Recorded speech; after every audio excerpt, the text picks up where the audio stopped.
Ben, I want to start with this quote from someone that you are fond of, Rick Rubin. This quote goes like this. He's in an interview. The interviewer asks Rick, "Hey, do you play any instruments?" He says, "Barely." "Do you know how to work a soundboard?" "No, no technical ability." The interviewer asks him, "So what are you being paid for?"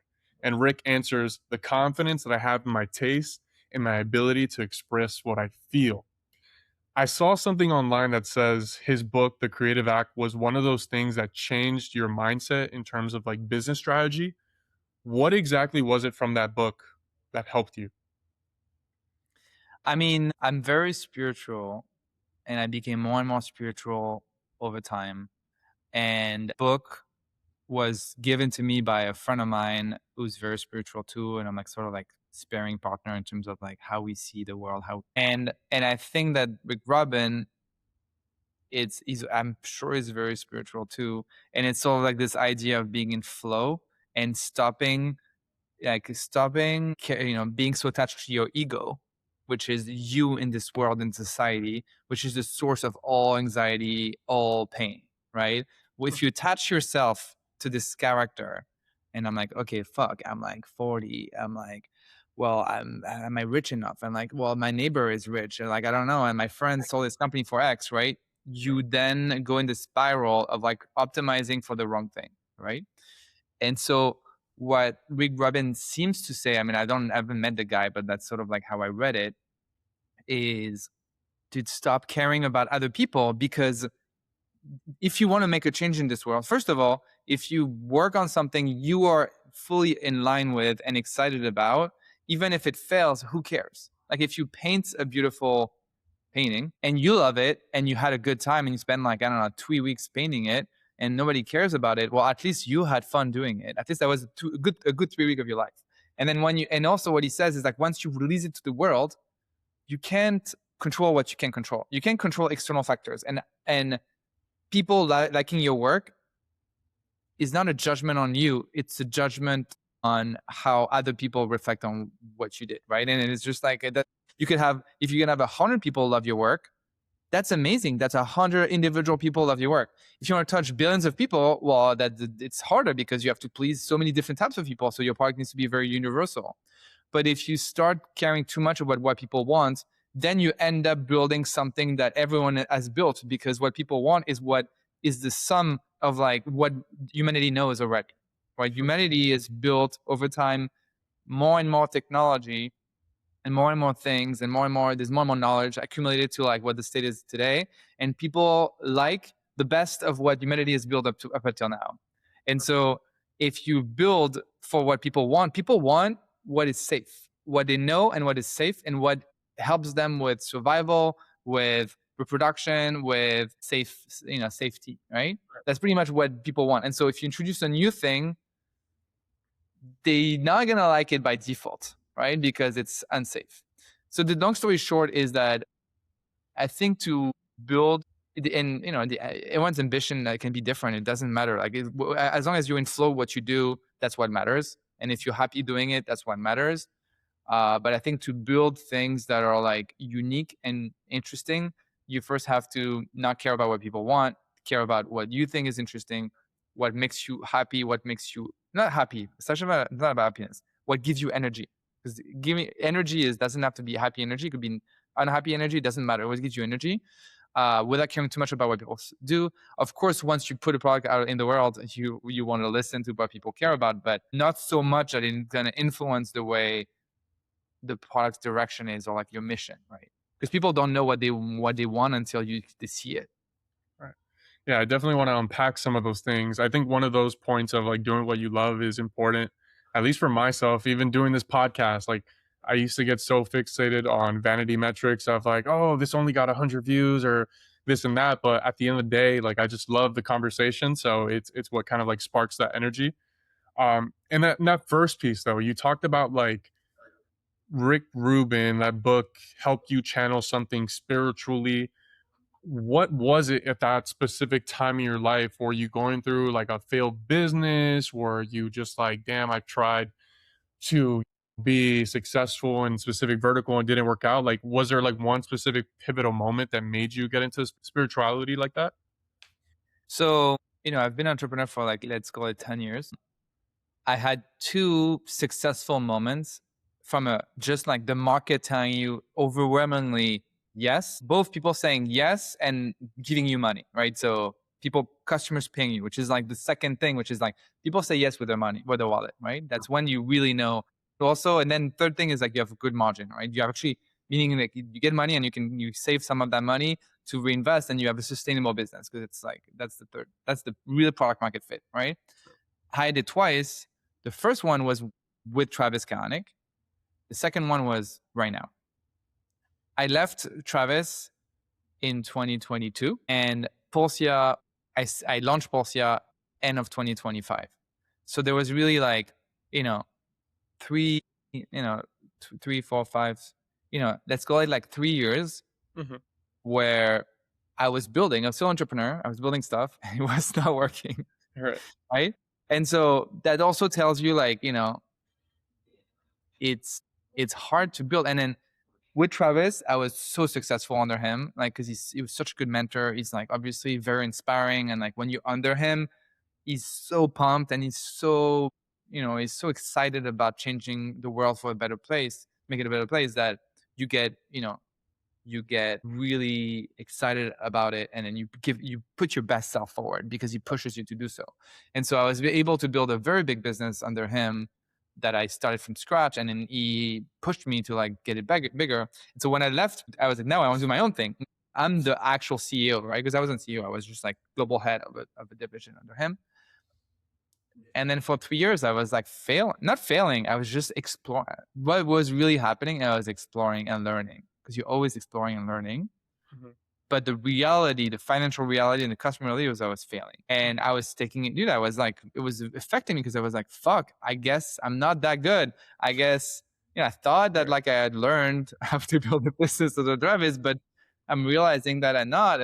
And having problems with my co-founders, and like I can figure out this good strategy, and I'm able to like be a good leader, and I'm like, I guess I'm not that good. And so, but you get stuck in the ego. It's like the character of Ben, who like thinks that, okay, well, my other friend raised more money, or like he has growth, so like, Yeah. I must be, and then you get stressed out, and then you don't sleep well, and like, and then when I started building on this new company, initially not working on Polsia, I built like 3 or 4 products before Polsia that it didn't work also. Actually, I still have customers that like tell me, oh, I love your product, but like some people liked it, Right. but it wasn't a financial success, or there was no growth, or there was no overwhelming. It wasn't an overwhelmingly successful product. Polsia is an overwhelmingly successful product so far. I mean, it is. And so during that time, right before building Polsia, at one point I read that book, and I was like, and it was while building Polsia. So it was the beginnings of building Polsia. I was like, yes, yes, yes, let me let go. And then once you let go of the ego, it's amazing. Then honestly, I was happy. I'm as happy right now, working so hard, working until midnight every night, like 8 a.m. to midnight every night, weekends included. A lot of challenges, talking to customers, working with other companies, all this stuff. But I'm happy because it's very, growth is very satisfying, right? And it's exciting when just talking to a customer, and he's like, dude, it's like, I love your product. It's helping me. I rebuilt the software I was using for my company. I rebuilt it for myself, and it just does it autonomously. And it's, there's bugs, but like, it's great. Like, it's so satisfying. But I was exactly as happy when I was building Polsia, because I was also in flow and had 0 users, and I was grinding, and I was like, okay, fucking should ship this product now. Yeah. And I was as happy. I remember very well. I was so at peace and so happy. And I'm same right now. I'm like at peace and happy. Of course, different challenges. And that's what you want. You want to be at a stage where like successes don't change your mental state. Mm-hmm. And when you're not successful, you can still like hustle. Like you're at peace, meaning like you're in flow, you're at peace, you're content.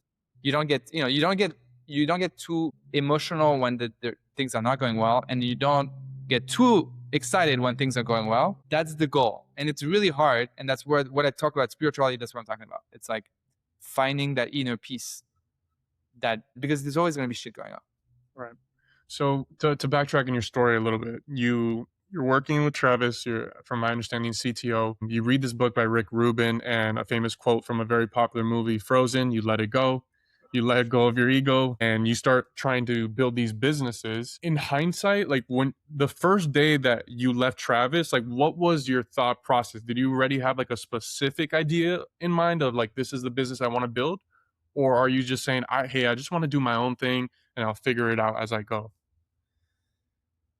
I mean, when I just left Travis, which is essentially when I left, like, it's like a full-time job sort of thing to Yeah, then build real entrepreneur. It's like, there's no safety net, there's no boss, right? right. Um, honestly, I honestly did it completely wrong. Meaning I optimized for, I want to have my company. Okay, what's an idea I could build? Okay, what's co-founders I could have? I need co-founders. What are the people in my network that I admire that are available? Okay, I need to raise money. Like, so let me think about raising. Okay, but to raise money, I need an idea. And I'm like, dude, this is completely backwards. What are Right. you talking about? Like, like look for an idea to raise money, but to raise money, I need co-founders. It's just like the whole thing was like fucked. But like I had to go through this, right? It's part of the journey. It's like whatever. It's like you can only trust your instincts at the time, and like even if you read I don't know YC fucking program who says like otherwise, you can read it, but like you can only make your own mistakes. You can only learn from your mistakes, and so I think being kind about going through mistakes, it is what it is. I mean, there's only one journey, and like you can go backwards. Yeah. So whatever happens at the time, as if you trust your gut, then like there's no regrets. So anyway, so just going back, it's like yeah, I left Travis, and then you know, I I came up with an idea, found co-founders, raised money, and then realized that like the idea wasn't so good. AI arrived, and then I spent a lot of time playing with AI, trying to fit AI in it, and then I'd fight with my co-founders about the direction. It was just like a whole thing. And then I left that company, that first company I built right after Travis, to then build Polsia solo alone. And I traveled solo. I went to Japan for a month. Oh, Asia. I was solo traveling, solo founding, no employees, and just like talking to AI all day. right. And that was a journey. And like, it's like the rest is history. It's like, it was a lot of like, a lot of loneliness, a lot of like, I had like some investors that like, that, I'm really close to that like love me and then invite me like to, in the summer. And I was like, cool, all right, you want to invest? And they're like, how is that different than XYZ? And I like, I love you, but like, I don't know. I don't see it. It's like, Right. fuck. But whatever, it's the journey. It's so hard to build something of value that people care about. It's so hard. I think that's you might as well just have a good time doing it. And I think that's my big lesson now. It's like stop caring about money, success. Just care about what's going on, and maybe it's going to be 10 years before you find that thing that like the world loves. Mhm, But you're not going to spend the 10 years being miserable. mhm. Just spend the 10 years being like building shit, and I believe in myself, and I trying, and like it will come when it will come. And if it never comes, maybe that's the journey, and that's fine. No, I definitely resonate with that piece. I definitely feel like it's very hard with the AI landscape to build something that, AI can't do, significantly better. Going back though, you said you went to Japan. Was there something like a thought that came to mind or any like revolutionary idea that you got from just like being by yourself in Japan? Because I went there like last year and I fell in love with that place. I'm curious, is there something that happened in that trip that changed the trajectory of your life? I mean, the idea of Polsia, which at the time wasn't named Polsia, it was named Company OS for a little bit. It came to me, I think 2 weeks in being in Japan, when I was like kind of overwhelmed by the city. I was working too much. I was like, I'm not enjoying enough like the country. And so I decided to take a trip.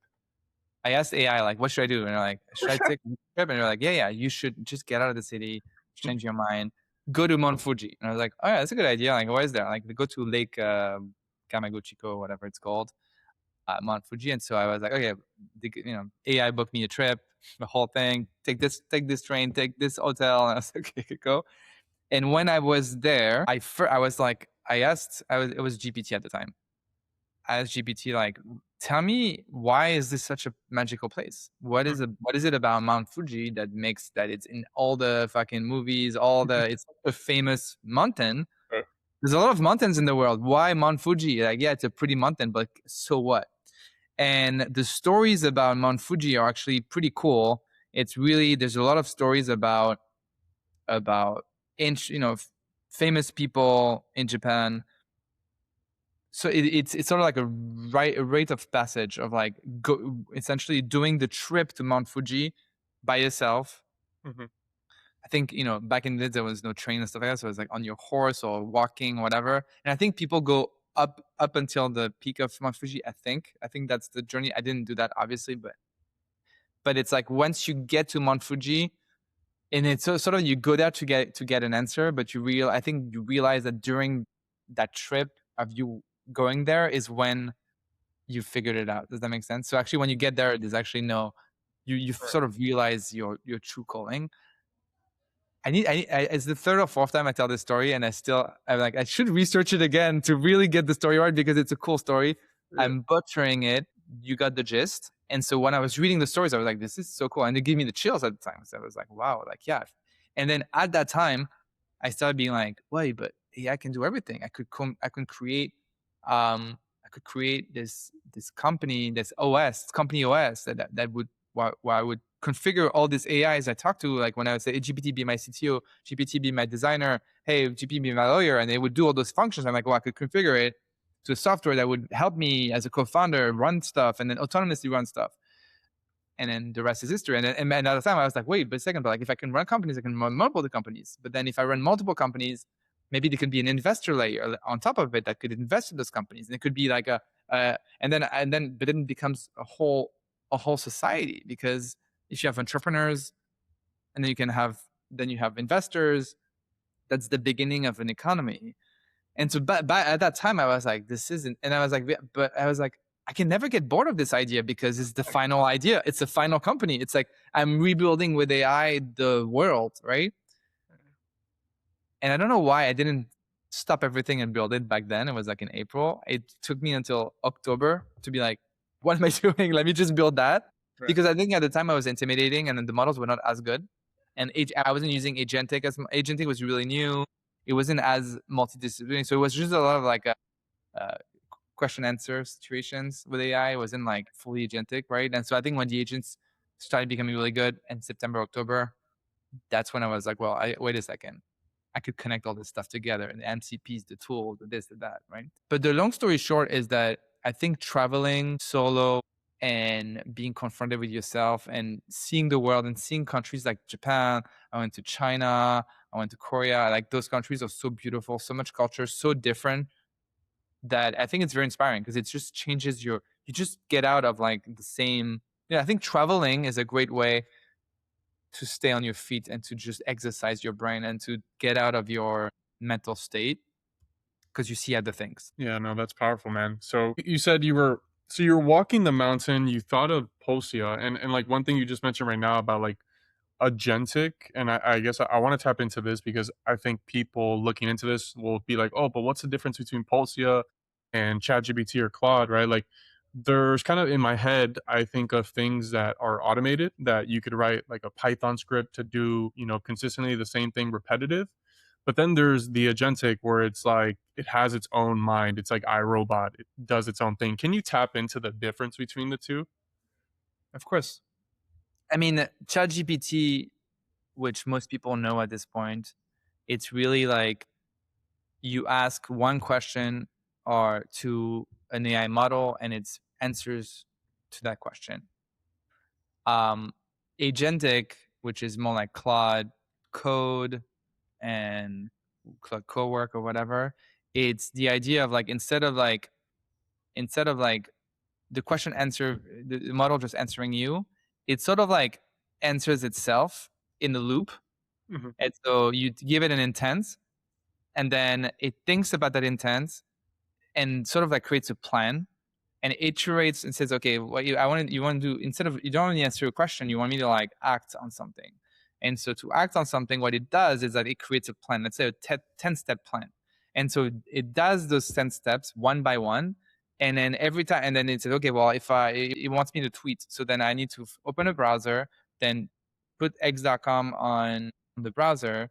Then I'm gonna have to find the compose button, tweet, right? And so it makes the plan and executes. And every time then it's like, okay, I'm trying to do this. Let me take a screenshot, and then I'm in the wrong spot. Well, let me go back to, and so it iterates. So that's what agentic is. And as you said really well, it's like it's sort of like its own mind, because obviously when you talk to ChatGPT, you're like, well, it's its own mind, but it just answers my question. But agentic, it's like it's its own mind, but it thinks to itself. The same way as like if you ask me a question, I answer. But then if I'm like, okay, I need to get going and I need to build this new feature, then I'm like, okay, so to build this new feature, I need to think about a new feature. Let me talk to customers. Then I'm gonna code it, and I'm gonna QA it, and I'm gonna test it on production for a minute, and I'm giving to. I have a plan, right? And so I think that's the similar thing. And so there's ChatGPT, which is like question answer, let's call it. Then you have code, codex, which are agentic workflows where you ask a question, and then the agent just thinks to itself and iterates until it gets to the goal. And then you have Polsia, which is autonomous agentic, which is the idea of like, you don't even have to prompt it what you want. You give it a grander goal. Start this business. This is my idea. And then Polsia has a bunch of tools that it has available, like a web server, a GitHub account, a database, a Meta Ads account, a Stripe account, APIs, an email address. So it has more tools, a browser. And with all those tools, it can execute and actually take action in the economy right away without being, okay, cool, well, you want me to build a website?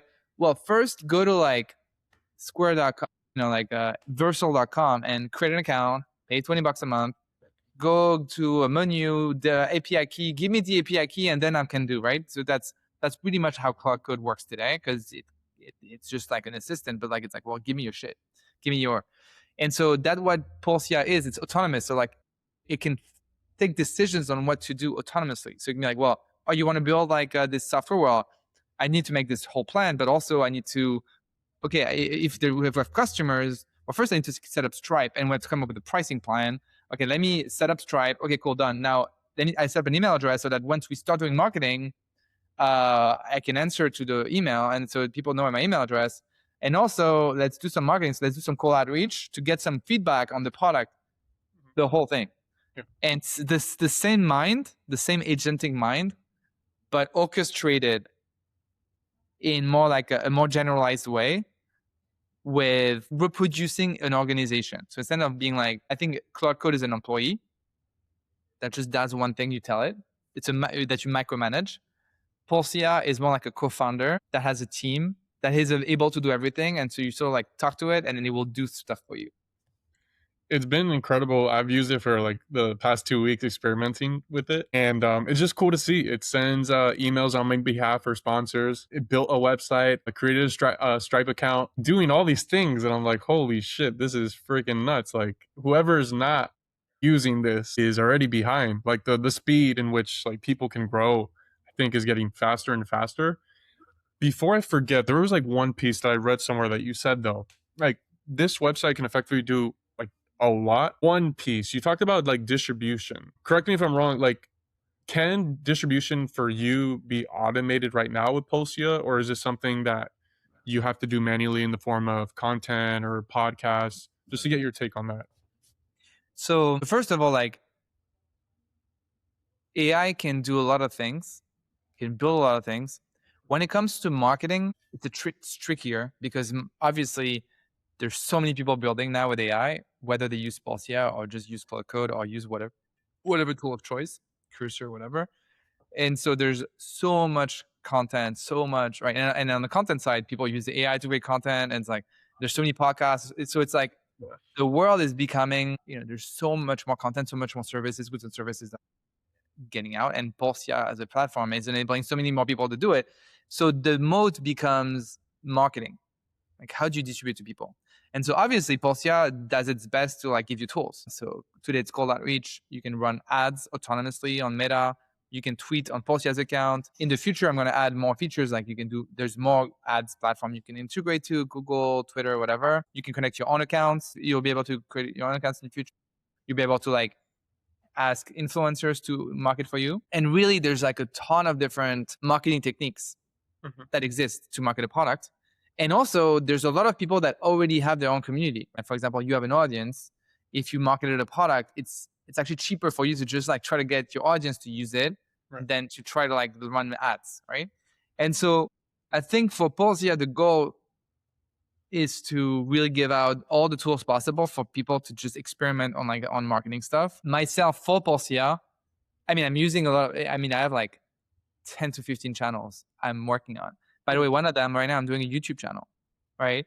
Not because I want to be an influencer, because I'm like, I need to try every single thing because if I want to get to 1 billion users, the journey is long, and I cannot rely on just one channel. I need to try everything and see what works, what doesn't. And so, yeah, I mean, from Polsia, I run ads. I work with influencers. I do podcasts. I try to get press. I do my own YouTube channel. I do Twitter and LinkedIn all the time. It's so much work, but I'm like, well, it's not just about building a great product. It's like also explaining to people and educating people on like what should they care? Why should they go out of their way, out of their like good life to try to use another tool? And why is it helpful? And that's a lot of education, because again, people resist change. It's like, why would I change? Why would I go from ChatGPT to your thing? What's your thing? Why do I spend $50 a month again? Right. And yeah. And so it's like a lot of work on product, a lot of work on, there's also product marketing, which is like, how do you make the product educate, get people to share it, or just wow them enough for people to want to talk about it. I think that piece you said about educating people is super important.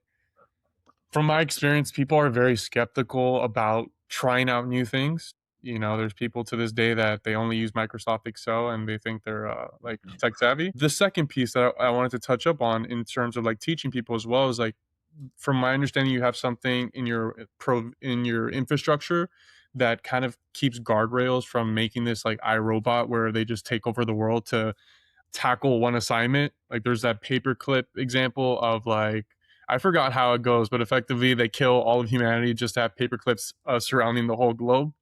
What is it with Polsia that you've enabled it to not like just not go too crazy and just focus on the goal without like burning someone's bank account, things of that sort? I mean, first of all, there's a lot of decisions I took in the product. If you use the product, you realize that like I cannot connect my own accounts. Oh, I can give it like $100 and say, just go do it, right? I can only pay a subscription, which is like, okay, there's $50 a month for one company. Oh, I can buy, 50 more tasks for however much. Oh, I can ask it to work for 1 hour for $20. Oh, I can do ads for $10 a day, and then I can pause it anytime. So it's like, you know what you're paying for, and then you see the results, and then you decide if you stop. That I'm not allowing people to just like give their own GitHub account, or like to connect your bank account and I'll spend on your behalf. Or I don't let, for example, if you look at OpenClaw, it's like connect your API key to your Anthropic account and it would just rip, and then people spend $100, $200 a day, right? Right. And then you get the bill and you're like, what the fuck, right? And so I think in terms of guardrails, there's first monetary guardrails, which is like, well, you pay for what, you decide how much you want to pay, which is how much you want to hire Polsia for. And then you just pay that. And then like, if you're not happy with the results, you contact support and you can get a refund. We're very generous with refunds because support is AI support. Yeah. Which is, some of them like, I want to talk to a human. It's like, yeah, if you talk to a human, it won't be $50 a month. It will be $200 a month. Because that means that like I need to hire humans to answer you, which means I cannot give you, and also but then if it's AI support, I can just give you refunds because I'm not paying, and my cost structure is so much lower that I can refund you. And also I really listen, because AI really listens, and then they will fly a ticket to see if there's an issue. And then if there's enough people who have this issue, we can auto fix it, right? So I think in terms of guardrails, it's like on the money side, it's like making sure that people understand how much they're spending and that it's capped and they can get a refund, but hopefully not everyone, but like, you know what I'm saying? Number two, it's like in terms of what it can do, right? So it cannot do everything. It's like, it can send emails, can build a website, can run some ads. And then we try to give it more and more guardrails to like avoid doing negative stuff. But yeah, as I give Polsia more and more capabilities, for example, hiring a contractor, it's like, okay, cool. Like, well, it's gonna get weird, but it's not gonna get more weird than like humans doing shit in the economy. The only thing is that we need to make Polsia a safe place people can trust, a place that like always does positive things in the world, like so it can be used for negative stuff and for bad stuff, even if it's legal. It's just like you want to. And actually, we work with partners like Stripe, Meta, that like themselves block anything that like is not PG-13, right? So yeah, it's like a lot of guardrails that we have to put in place to make it safe. And down the pipeline, you talk about like creating new things, potentially collaborating with, having the ability to Pulsia to hire contractors. Can you talk to me a little bit about God mode? I saw like an email pop up and it seemed like pretty insane, but I just want to know like the difference between the regular subscription and the God mode. So the initial subscription, the reason why it looks like that is because AI is so expensive. So actually, I got like $1 million bill last month on Entropic, Oh, and I don't make $1 million a month subscriptions. And that's because I underestimated how much people would use it, how complex the code bases would get, how many bugs and refunds I had to give, like, and whatever. And so, but the reason it's for $50, it's actually cost me more than $50 of AI because AI is so expensive. right. So I'm actually working on a lot of things like running my own models on my own GPUs to actually get way more affordable costs so that I can make money and be able to build a sustainable business. But the idea is that like because it's so expensive, and I was like, well, it needs to be a monthly subscription, and I need to give autonomy, meaning it needs to work at night. Because if it's just like it just works when you ask for it, it's like, okay, what's different with Claude or whatever, right? It's the same. Autonomy makes it unique because it's like, whoa, whoa, whoa, it's doing things every night. What the fuck? Like I gave up on the idea and like it didn't give up, which is like Right. feeling. But it was only one task a night, and then during the day, like you have to ask for it to do stuff. The ideal scenario is obviously if cost wasn't an issue, I wanted to work 24/7 and to never stop. Like, why would it stop? I wanted to, like, Universal Paperclips, right? If you take that example of the game, it never stops working. It's just buying paperclips, selling them all the time, right? Always working, never stops. The version of Polsia I want to build is something that never stops. And then you steer it. You're like, no, go left, go right. No, I changed my mind. I just go that direction.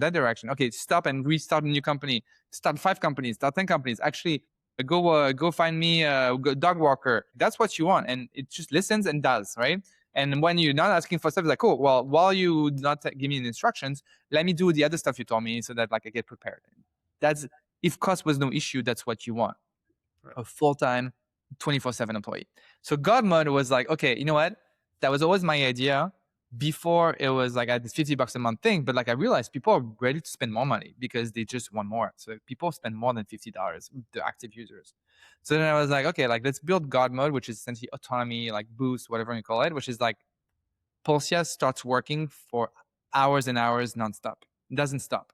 And it takes itself a decision on what to do next, right?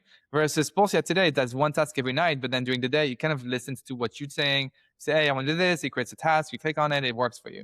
Right. And so God mode is the idea of like it just continues working and back to back to back. And my goal over time, as cost of AI goes down and I'm able to like, create a platform that works for more people, the idea is like I want again Polsia to become that state where like it just works for 8 hours a day or like for 12 hours a day. For some people can turn it for 24 hours a day. And so God mode is that first iteration of the product.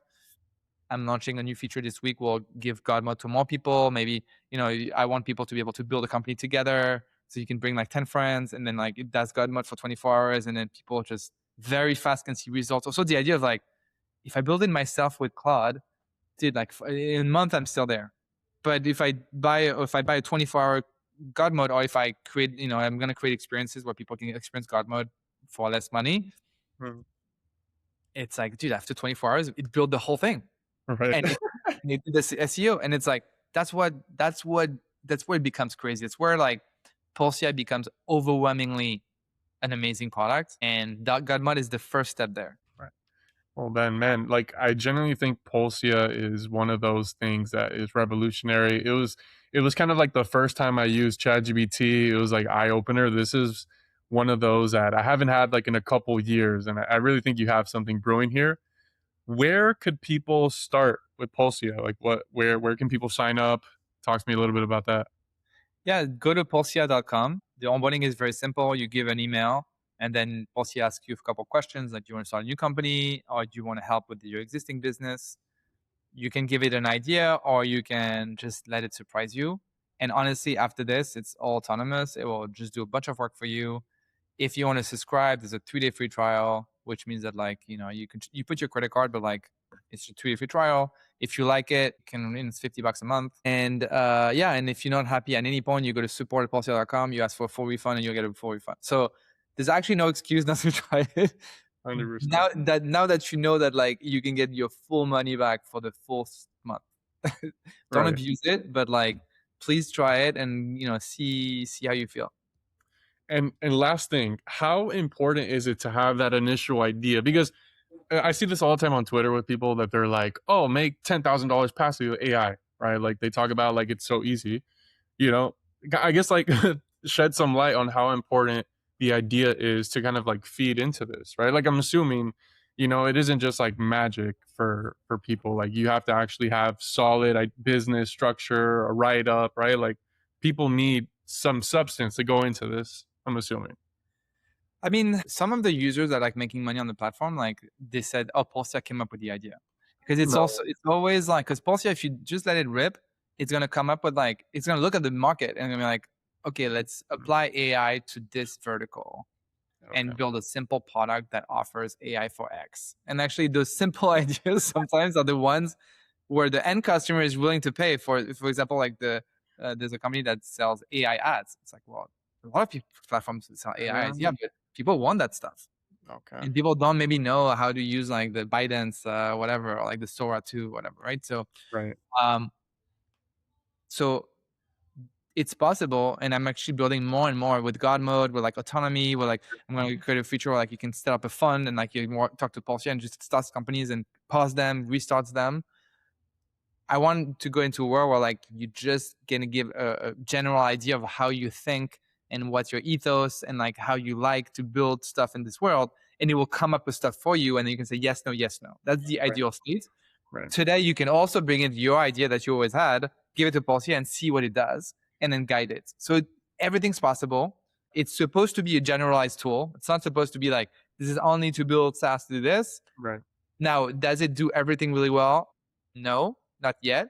Working every day to make it better and better. I love that, man. Well, Ben, greatly appreciate your time. It took me consistency and persistence, but anything is possible out here, guys. So thank you so much for your time, man. Appreciate it. Sounds good. All right. Talk to you Cheers, soon. man.